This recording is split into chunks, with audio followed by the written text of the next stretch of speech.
غيب لا تقلق عليا طالما اخترت الغياب، بس لا فكرت بي واشتقت تجي لا تستحيش.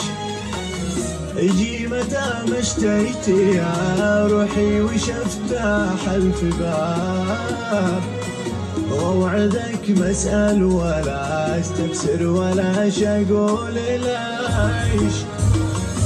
جي ولا يشغلش بالك عذر او لو عتاب، واعتبرني ما زعلت وانت ما فلتني. لا تفكر بي شيالي ولا تحسب حساب لي حاجة تمنعك يا روحي انك ما تنسى.